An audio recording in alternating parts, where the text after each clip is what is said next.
یا ایھاالذین آمنوا، اے ایمان والو، پہلا کام ان جنرلی عمومی نیکیوں کے بعد ملک کو چلانے میں اپنی حکومت میں جو کرنا ہے ان میں سے ایک کام پہلا یہاں بتاتے ہیں کہ کتب علیکم القصاص، فرض کیا گیا ہے تم پہ بدلے کا لینا. کتبہ کا جو لفظ ہے نا، اس کا مطلب ضروری قرار دیا گیا، فرض کیا گیا. اور بعض مفسرین نے لکھا ہے کہ قرآن میں جہاں بھی کتبہ کا لفظ آیا ہے اس کا مطلب ہے کہ یہ کام فرض ہے، ضروری ہے، کرنا ہے، اسے کوئی آپشنل نہیں.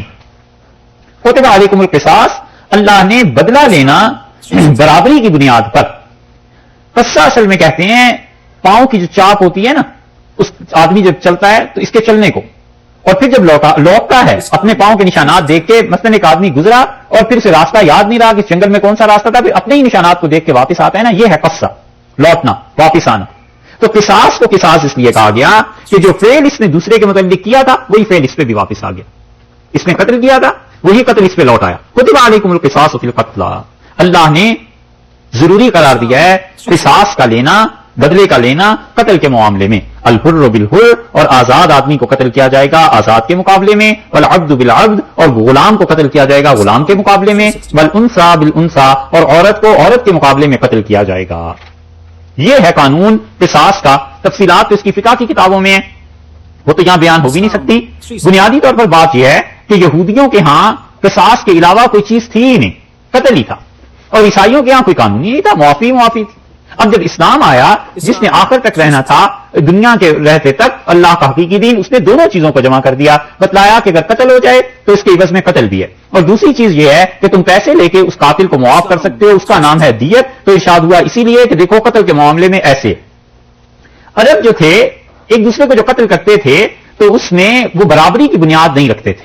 مثلا ایک قبیلے کا سردار کسی نے مار دیا تو وہ کہتے تھے ہمارا سردار مارا گیا ہے، یہ 1000 آدمیوں کے برابر تھا، تو تمہارے قبیلے میں سے 1000 مارے جائیں پھر یہ سردار کا خون پورا ہوتا ہے. 100 کے برابر تھا، جتنی وہ چاہتے تھے پھر لگا لیتے تھے. اللہ نے بتایا ہے کہ دیکھو یہ بات نہیں ہے، انسانی جان اور زندگی سب کی برابر ہے. حتیٰ کہ حنفی فقہا اس طرف گئے ہیں کہ وہ کہتے ہیں کہ وہ غیر مسلم آدمی جو اسلامک اسٹیٹ میں رہتا ہو، جس کی ذمہ داری حکومت نے لی ہو، اگر اس کا قاتل مسلمان ہے تو مسلمان کو بھی اس کے عوض میں قتل کیا جائے گا. مثلا کوئی ہندو ہے، عیسائی ہے اور سعودیہ میں رہتا ہے یا ایسی اسٹیٹ میں جو مسلمانوں کی ہے، اور وہاں پہ کسی مسلمان نے غیر مسلم کو قتل کر دیا، تو ہمارے فقہا یہ کہتے ہیں کہ یہ مسلمان اس کے خون کے عوض میں قتل کیا جائے گا، کیونکہ قصاص کی بنیاد برابری ہے. یہ جو اللہ تعالیٰ نے فرمایا کہ آزاد کے عوض میں آزاد اور غلام کے عوض میں غلام، یہ اس خاص وجہ سے فرمایا ہے کہ وہاں ایسا قانون تھا، وگرنہ آزاد کے عوض میں غلام کو بھی قتل کیا جا سکتا ہے، اور عورت کے عوض میں مرد کو، اور مرد کے عورت میں عوض کو یہ بھی قتل کیا جائے گا. عورت ہے اور اس نے آدمی کو مار دیا، اس عورت کو قتل کیا جائے، اور مرد ہے اس نے عورت کو مار دیا تو اس مرد کو قتل کیا جائے. یہ نہیں ہے کہ خون جو ہے وہ برابری کی بنیاد پہ نہیں، خون برابر ہے سب کا. حتیٰ کہ کافر کا خون مسلمان سے قتل کر دے اسلامی ریاست میں، وہاں بھی برابر ہے، اس کو مارا جائے گا اس کے عوض میں. ایک صورت کافروں کی مستثنا ہے اور وہ ہے جنگ. حربی کافر، ہمیشہ 2 کافروں میں فرق کرتے رہنا. ایک حربی کافر ہیں، وہ جو لڑائی کے لیے اترے ہیں میدان جنگ میں، ان کا حکم بالکل مختلف ہے. وہ تو اترے ہی اس لیے کہ تمہیں مارے، پھر تم مارو یا وہ مارے، پھر تم جس کا ہاتھ چل جائے، جس کا غلبہ ہو جائے. اور ایک کافر وہ ہیں جو امن سے رہتے ہیں، حربی نہیں، لڑائی والے نہیں. ہمارے زمانے میں کافروں کی بالعموم حکومتیں جو ہیں یورپ میں خاص طور پہ، یہ حربی کافر نہیں ہیں، لڑنے والی نہیں. پبلک کو کیا پڑی ہے کہ کسی مسلمان سے اٹھ کے ایسے ہی لڑنے لگے، قتل کرنے لگے. تو اس لیے ان کا حکم مختلف ہے، حربی کافر کا حکم مختلف ہے. ان دو کو آپس میں جب گڑبڑ کر دیتے ہیں نا لوگ، پھر وہ نتیجہ یہ نکلتا ہے کہ وہ ان چیزوں کو سمجھ نہیں پاتے، اور وہ کہتے ہیں کہ اللہ نے کافروں کے متعلق کہا انہیں مارو. تو بھائی کن کافروں کے متعلق؟ جو امن و اطمینان سے رہ رہے ہیں، اللہ نے ان کے متعلق تو نہیں کہا. اللہ نے تو کہا ان کے متعلق جو حربی کافر جو میدان جنگ میں تمہارے سامنے آ گئے ہیں، اب تو مارنا ہی ہے، جب وہ مارنے یا تم مار. ذمہ کافر جن کی ذمہ داری لی ہے، اسلامک اسٹیٹ نے ویزا دے دیا کہ تم ہمارے ملک میں آ سکتے ہو. مسلمان حکومت رسپانسبل ہے، ذمہ دار ہے اس آدمی کے تحفظ کی، اس کے جان کی، مال کی. پاکستان ایمبیسی ہندوؤں کو، سکھوں کو، عیسائیوں کو ویزا دیتی ہے کہ تم ہمارے ملک میں چلے جاؤ، یہ ذمہ داری ہے. ایسے نہیں ہے کہ انہیں قتل کر دیا جائے اس لیے کہ یہ کافر ہیں. وہ ان کا خون بڑا شدید ہے. حدیث میں آیا ہے، حضور اقدس صلی اللہ علیہ وسلم نے فرمایا جس نے ذمہ کافر کو مارا قیامت میں اس کا وکیل بن جاؤں گا. یہ تو مقدمہ جب چلے گا نا کسی پہ کہ تم نے ایک ہندو کو کیوں مار دیا تھا. پاکستان میں، سعودیہ میں سکھ آ گیا، ہندو آ گئے، عیسائی آ گئے، حکومت نے انہیں ویزا دیا کہ تمہاری ذمہ داری میں ہو، تو اب مسلمانوں نے مار دیا اسے. خدا کیا جواب دیں گے کہ تم نے کیوں مار دیا؟ یہ حربی کافر تھوڑا ہی ہے. اسی وجہ سے پہلے تو اچھلتے رہے بہت ساری دنیا میں کہ امریکہ والے جتنے ہیں قتل کرو، جہاں بھی امریکن تمہیں کوئی مل جائے مار دو اسے. یہی ہوتے رہے نا فتوے. اور جب حکومت اپنی بنانے کی باری آئی تو پھر کہنے لگے کہ جیو اور جینے دو کی پالیسی پہ عمل کرتے ہیں. اسی لیے جن لوگوں میں اعتدال تھا انہوں نے اس وقت بھی کہا کہ صاحب آخر امریکن ہر باشندے کو مارنا یہ کس طرح ثابت ہے، کیونکہ وہ حربی کافر نہیں، لڑنے کے لیے نہیں آیا، پبلک ہے، عام شہری ہے، تو عام شہری کا اس میں کیا تعلق ہے؟ اس وقت ان کا عام شہری بھی مارنے ہیں، جہاں کہیں ملے مارو، نہیں اس لیے کہ ہمارے خلاف اسلام کے خلاف جنگ کر رہے ہیں. اچھا جی ٹھیک ہے، چلو ہو گیا فتویٰ. اب 2 سال بعد جب انتخابات ہوئے اور حکومت بنانے کی باری آئی تو اب وہ فتویٰ بدل گیا. مولانا عبد الماجد دریابادی رحمۃ اللہ علیہ اور مفتی کفایت اللہ صاحب رحمۃ اللہ علیہ حج پہ گئے، دونوں اکٹھے، اور دونوں ظاہر ہے اپنے اپنے فیلڈ کے ماسٹر تھے، چوٹی کے لوگ تھے. تو حضرت کے فتاویٰ میں لکھا ہے کفایت المفتی میں دونوں کی بحث ہوئی، اور شپ میں گئے تھے نا، تو وہاں لکھا ہوا ہے کہ کافر محض اپنے کفر کی بنیاد پر اس کا خون جائز ہے یا نہیں. یہ دونوں فاضل حضرات تھے، بحث کرتے رہے. خلاصہ اس کا یہ نکلا کہ کافر اگر محض اپنی کفر کی وجہ سے قابل قتل ہے تو رسول اللہ صلی اللہ علیہ وسلم نے سارے کافروں کو حجاز مقدس میں قتل کیوں نہیں کروا دیا؟ حضرت ابوبکر حضرت عمر رضی اللہ عنہ کے دور میں ہمیشہ مسلمانوں کے ساتھ کافر یہودی عیسائی مشترک معاشرے ہی رہے ہیں نا. اگر محض کفر کی وجہ قتل کی وجہ محض کفر ہے تو پھر تو سب کو قتل کرا دینا چاہیے تھا. ایسے نہیں، وہ قتل کی وجوہ اور ہیں، وہ حرب ہے، جنگ ہے، دھوکہ ہے، قصاص ہے کہ کسی کافر نے کسی مسلمان کو وہ اور چیزیں، لیکن محض کفر اس کی علت نہیں ہے کہ کافر کا خون بہا دیا جائے. اس لیے حنفی فقہا نے یہ جو لکھا ہے حضرت عمر رضی اللہ عنہ کے فیصلے کے مطابق لکھا ہے، اور حضرت عمر رضی اللہ عنہ کا فیصلہ بھی یہی تھا کہ اگر کافر کو مسلمان قتل کر دے گا، ذمہ ہو، جس کا ذمہ داری جس کی اسٹیٹ نے لی ہوئی ہے، تو مسلمان کو اس کے عوض میں قتل کیا جائے. یہ وہ قوانین ہیں جس کی تعلیم نہیں ہے نا، تو نتیجہ یہ کہ انگریزوں کے سامنے، ان کے سامنے کسی کے بھی ہماری پکچر کلیئر نہیں.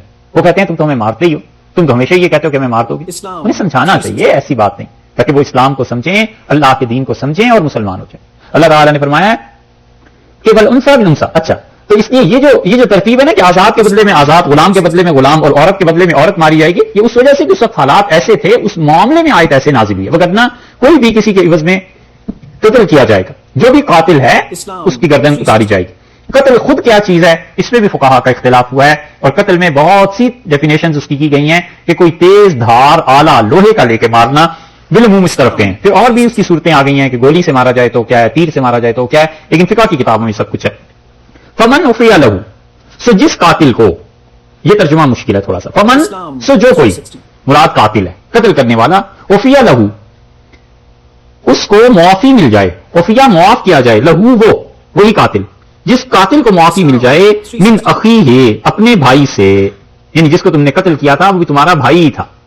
دیکھا انسانیت کی قدر تو مشترک تھی نا.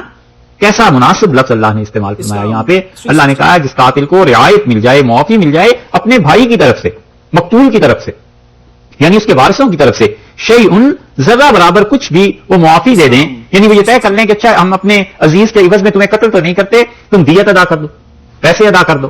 یا پیسوں پہ بات آئی تو انہوں نے کہا اچھا تھوڑے پیسے ادا کر دو، زیادہ نہیں تو فاتباع بالمعروف، تو چاہیے کہ قاعدے کے مطابق اس کی پیروی کی جائے، واداء الیہ باحسان، اور جو ادائیگی کی جائے گی قاتل کی طرف سے رقم کی وہ نیکی کے ساتھ ہونی چاہیے. جو معاہدہ ہو گیا ہے اس معاہدے کے مطابق بات پوری کرتی جائے.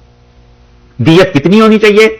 100 اونٹ رسول اللہ صلی اللہ علیہ وسلم نے فرمائے تھے. پھر وہ 100 اونٹ کس درجے کے ہونے چاہیے یہ بھی فقہ کی کتابوں میں ہے کہ 1 اونٹ 20 اونٹ کس سال کے ہوں گے، 20 کس سال کے ہوں گے. اس طرح 4 یا 5 کیٹیگریز کی گئی ہیں. اور امام ابو یوسف رحمۃ اللہ علیہ کا فتویٰ اس بارے میں بہت زبردست ہے. امام ابو یوسف رحمۃ اللہ نے فرمایا کہ دونوں آدمی فریقین مل کے جس چیز پر متفق ہو جائیں وہی دیت.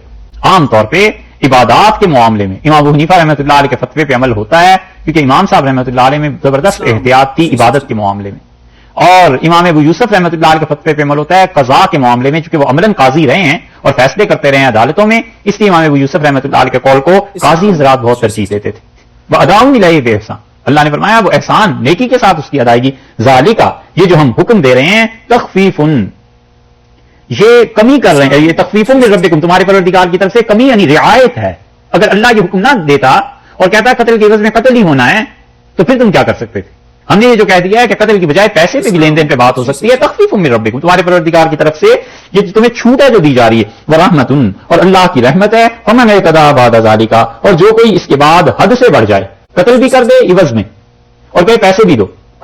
ہو سکتا ہے کسی چھوٹے آدمی نے بڑے آدمی کو کسی قبیلے کے مار دیا، اب وہ کہتے ہیں ان چھوٹا سے کہ پیسے بھی دو اور تمہارے اس آدمی کو قتل بھی کریں گے. یہ حد سے بڑی ہوئی صورتیں ہیں. فمن اعتدی بعد ذلک، اور جو کوئی اس کے بعد حد سے بڑھ جائے فلہ عذاب علیم، اس کے لیے المناک عذاب ہے، یعنی قیامت میں سے دیں گے.